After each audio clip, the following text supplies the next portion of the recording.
The weather forecast may be saying it's a cloudy day. You're expecting some thunderstorms later on in the afternoon for today, Tuesday, the 26th of August, 2025. However, we can't say the same of the weather in Kololo as of this morning and the 48 hours to come. And so that is embedded in our Kickstarter NRM CEC and NEC elections. Is it elections or is it pandemonium? It's a very big question. Hopefully my panelists this morning can give us a question to that. There's also another question we want to find answers to.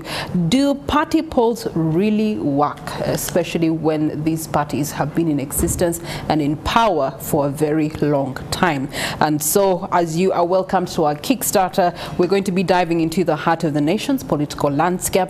This week, the National Resistance Movement on the spotlight and at a critical juncture as it holds its Central Executive Committee on the National Executive Council elections, a process that must shape the party's leadership and strategy ahead of the 2026 general elections. Now, with over 300 candidates vying for key CEC positions and more than 45,000 delegates coming in and out of Kololo, there's a lot of pressure building up left, right, and center. And so today, as we unpack these questions, one of the things that have been underlyingly not spoken about, you do have the high-profile contests, of course, between the Rebecca Kadaga camp and the Anita Among camp for Second National Vice Chairperson, female. That is exposing a lot of factional tensions. There's another issue that we're not talking about, the Patriotic League of Uganda that is married to the National Resistance Movement. And the alignment, where does it fuel and how does it play in as they're having these elections?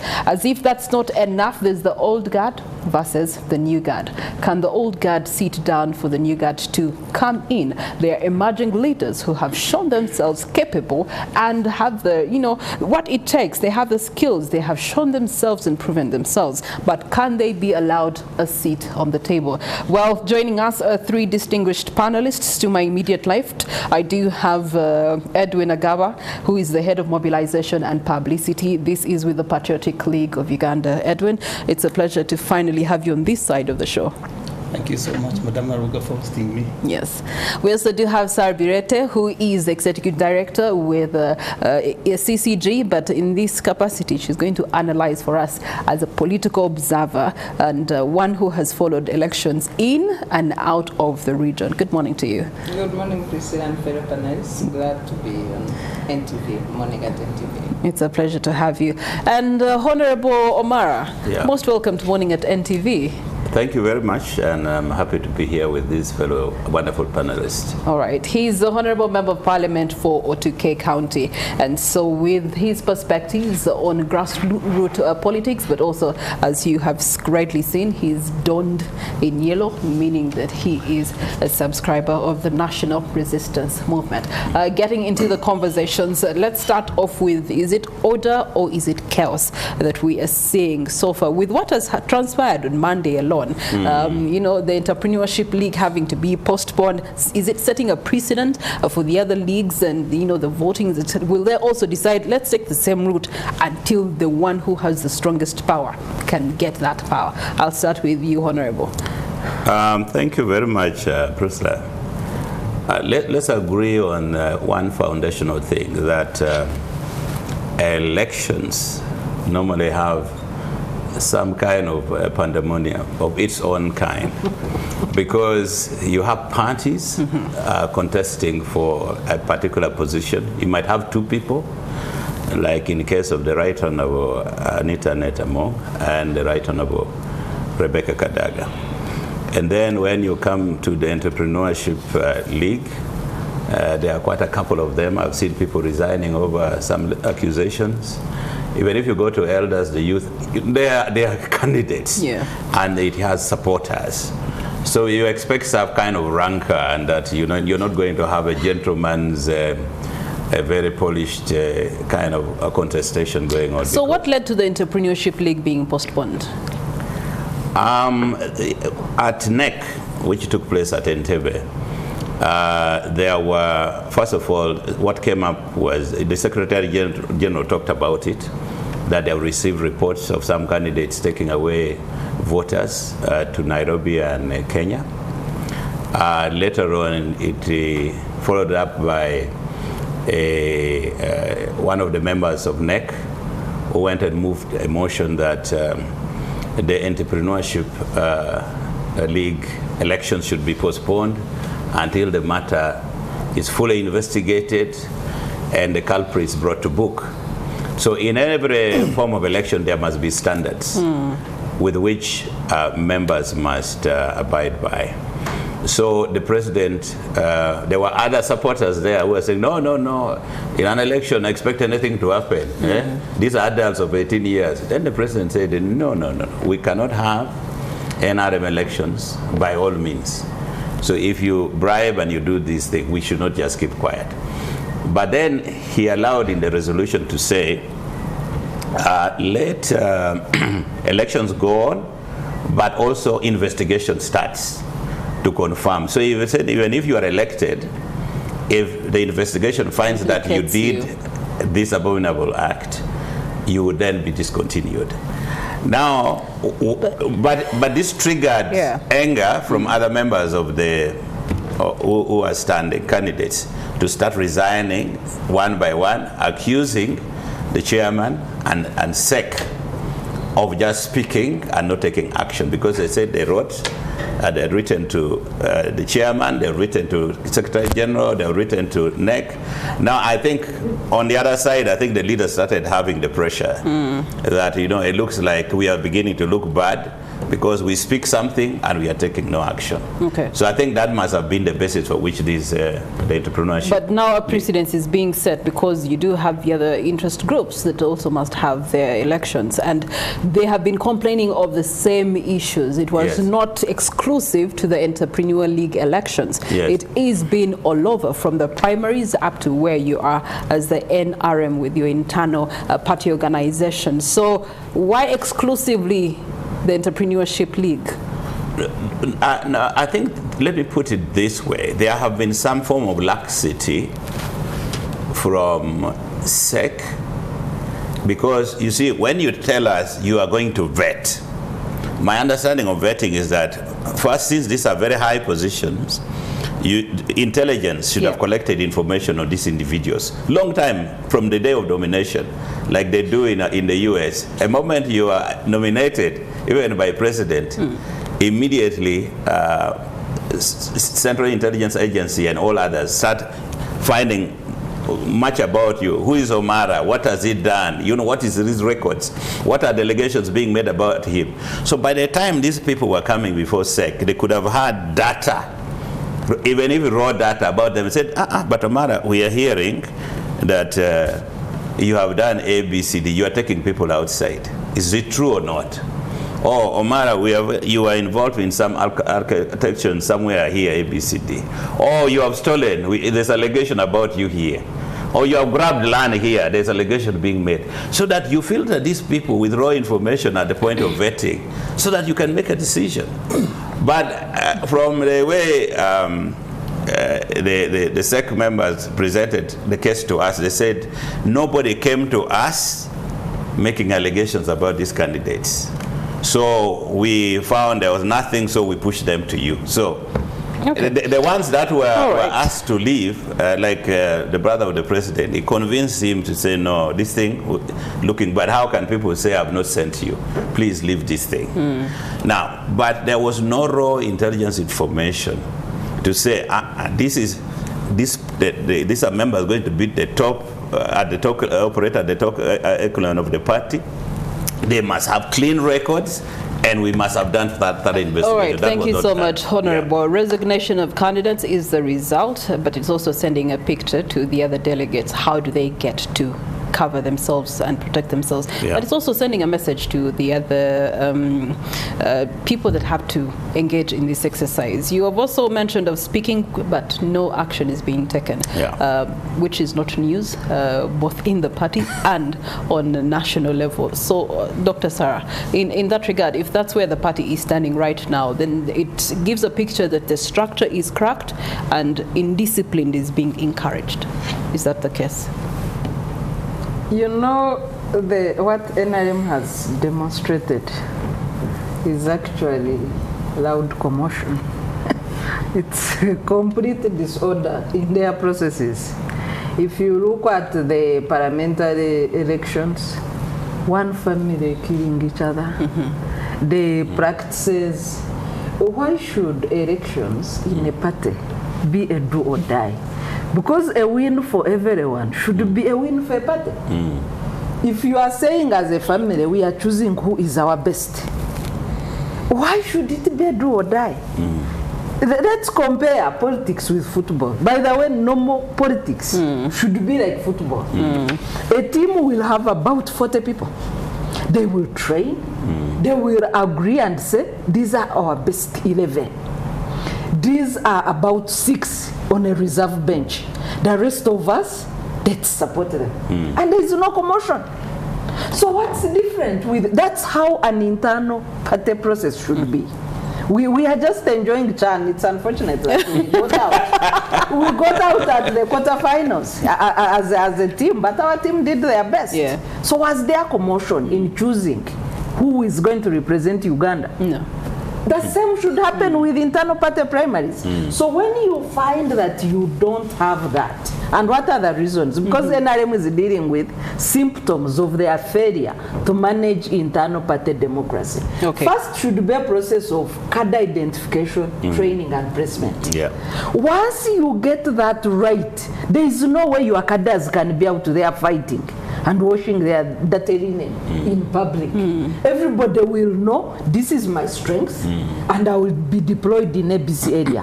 This is my strength and here I have to support Paul Omara or Godwin to move. He's our striker or whatever, a defender. So once this is the mess, the fine mess that NRM has produced over 40 years.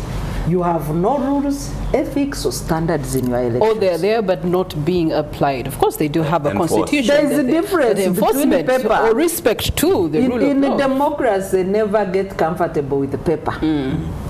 It must be in practice.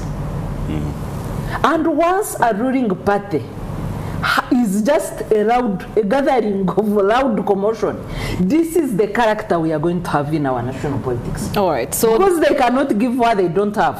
Is that to say then you don't believe that the internal polls are a genuine democratic exercise being, used by the NRM? How can it be genuine? I liked the Honorable Mike Mkula's comment yesterday when he was saying the party is up for the highest bidder. It's a grand auction. Money and violence. That is a senior member of the party. He said this is a grand auction. So I want to borrow his words. Really, I agree with him completely. Okay. Mr. Agaba, the reality is you are seeing them for yourself on the ground. It begs the question, how does the Patriotic Clique of Uganda come into this equation? How do you view the NRM's internal democratic process and how it's flowing so far? Thank you. For us as PROU, we sat and agreed that we shall not participate as a pressure group in this election. But we had very many members whom we are supporting in this election, including on CEC and other positions. But as NRM, of course, it is our father. We are closely watching it. I was in Kololo, and I was watching as the events were unfolding. The president was very clear in his address. He said he doesn't want bribery and other cases of violence in the election. But I think the mistake that was done first, the delegates were not easily and quickly identified and the registers were not yet used. But as I talked today, I was in touch with one of the secretariat members. They are going to read name by name and there will be proper identification. The issue of ferrying delegates from Kenya and hiding them, the president got to know that, has instituted a committee which is following up that same issue. So for us as PROU, we are not participating fully in this election. But we told our members that since we are not participating, our members should follow suit and they join as NRM members. And we have them and we are fully supporting them. And I'm sure this parliament, we must be having more than 100 MPs from PROU. Okay, that being said, for us PROU, it is YKM today Yes. and MK tomorrow. Okay, so while you're having this marriage with the NRM, how are you being perceived? I believe not everyone is 100% welcoming of you relating with the party in the capacity you're doing so. So are they seeing you as partners or disruptors of the framework? For us as PLU, we offer an alternative. We offer an alternative to NRM. We have seen the mistakes that have been done in NRM, and we have offered a better alternative. Okay, you've mentioned mistakes. What are some of the key mistakes that are repeating themselves? One of them is election violence. Secondly is bribery and corruption in this government. And our Supreme Leader, General Agaba, is a zero tolerant to corruption. Actually, that is why one of the panelists here, he follows her and actually identifies himself with her because of her loud noise on corruption. Okay. Honorable Omara, as an insider to the NRM. I didn't know. She's already recruited. You're actually not a she. She's already recruited. You're not a she, so it was not referring to you. But nevertheless, as an NRM, we have seen the rise of PLU, and it's been a debate that has sparked the question whether it's a complementary force to the NRM or it's actually a parallel structure that is challenging the NRM's unity. I have on several occasions talked about my view about PLU. If you remember, there was a time when Shagulanyo had almost run away with the youth. So PLU came as an offshoot of NRM to try to rally the youth back into the mainstream. And they did a kind of a pretty good job over a period of time.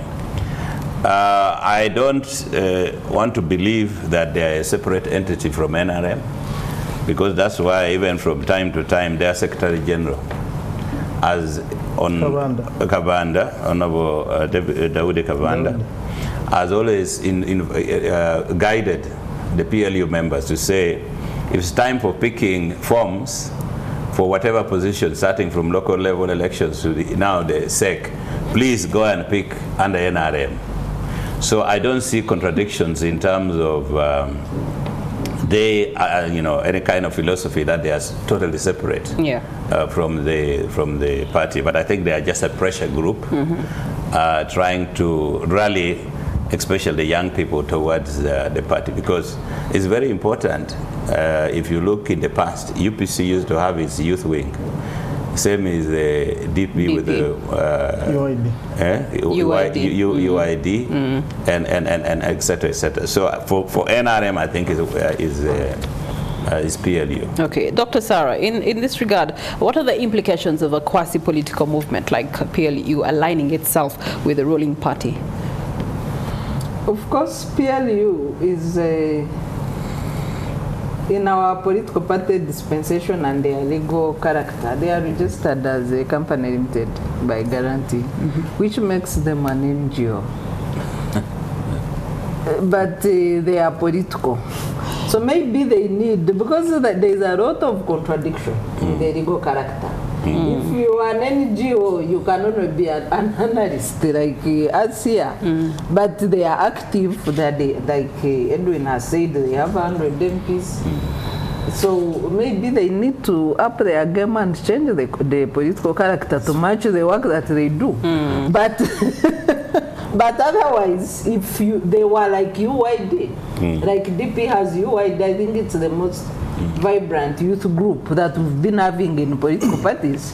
UID is a youth wing, but PLU is saying they are replacing NRM Youth League by mobilizing youth. I think that's their major strength.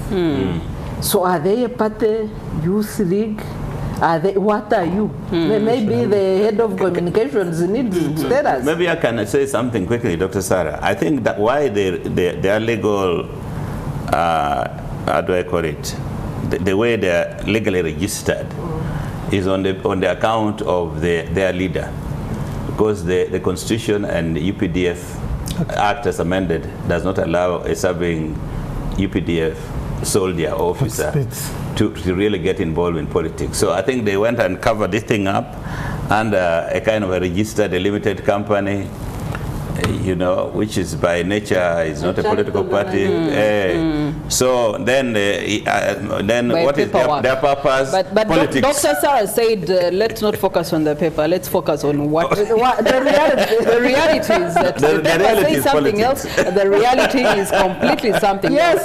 But that's a conversation. Already watch the actions. Yes, watch the actions. Yeah. Speaking of actions, let's watch the actions of the old guard versus the emerging guard, new guard. You have all, you know, the CEC positions being challenged by a litany of young, youthful, expectant leaders, and this has been received as opposition within the party. This has been received as disrespect to your elders who formed this party, who went to the bush, and so on and so forth. And so it begs the question, isn't this unhealthy competition actually a recipe for division for the NRM, Honorable?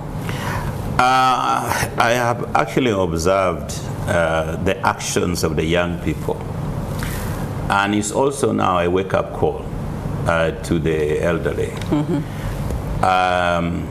On the other day on UBC, I said that the NRM constitutions needs to be reviewed.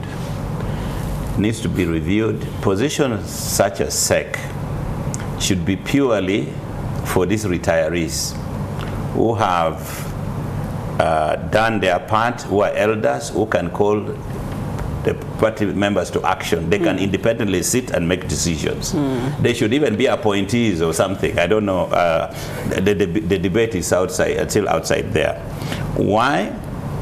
Because otherwise the young people will gutter the old through a democratic election. Because in terms of the numerical strength, the young people are many.